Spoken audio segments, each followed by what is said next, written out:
Всем привет! Последняя поездка Минчика оказалась не очень успешной. Своим ходом не смог вернуться.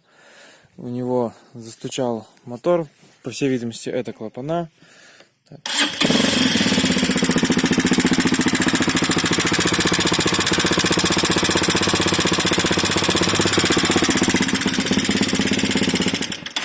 Так что сейчас будет отмываться. В ближайшем будущем разберу.